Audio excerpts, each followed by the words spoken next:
Hello বন্ধুরা, কেমন আছো তোমরা? নিশ্চয়ই সবাই খুব ভালো আছো, আমিও খুব ভালো আছি। কিন্তু একটুখানি কম ভালো আছি, কারণ আজকে দেখো আমাকে দিয়ে কতটা খাটিয়ে নিল। হ্যাঁ, ওই যে আমার বর, সে আজকে বললো কড়াইশুঁটির কচুরি করো। কী আর করব, অগত্যা।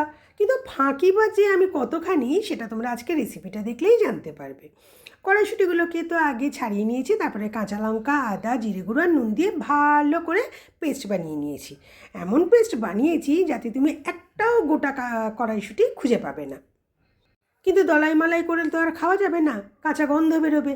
তাই গরম তেলের মধ্যে হিং দিয়ে আষ্টে পিষ্টে ভালো করে নাড়াচাড়া করে কড়াইশুঁটিগুলোকে গোল গোল বল বানিয়ে নিয়েছি। আর এদিকে তো ময়দা মেখেই নিয়েছিলাম। তারপরে এই ঠান্ডার মধ্যে সেই কড়াইশুঁটির বলগুলোকে রক্ষা করার জন্য ময়দার একটা জামা পরিয়ে দিলাম।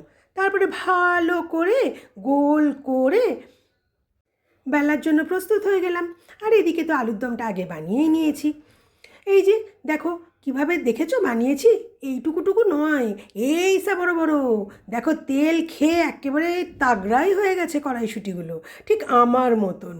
কেননা অত ছোট ছোট করে বানাতে আমি পারবো না বাপু। খেতে হয় বড় খেলেও যা, ছোট খেলেও তাই। তো খেতে হলে বড়টাই খেয়ে নাও, তাহলে আমার কষ্টটা একটু কম হবে। খাওয়া নিয়েই তো কথা, তাই বলো না? হ্যাঁ, তো তাতে বড়ই খাই আর ছোটোই খাই, টেস্ট তো একই হবে, তাই না? তাই ফাঁকি মেরে এইসা বড় বড় করে কচুরি বানিয়ে ফেললাম। কিন্তু হ্যাঁ, সত্যি কথা বলতে কি জানো তো, হেভি টেস্ট হয়েছিল। কিন্তু আমি নিজেও বুঝতে পারিনি যে এতটা খেতে ভালো হবে। তাই গপ গপ গপ গপ করে বেশিটাই আমিই খেয়ে ফেললাম। দেখো আমার মতো কচুরিগুলো ফুলে একেবারে ঢোল হয়ে গেছে। তোমরাও এরকম বড় বড় কচুরি বানিয়ে আমাকে জানিও তো, ছোট আর বড় কচুরির মধ্যে সত্যিই কি কিছু তফাৎ হয়?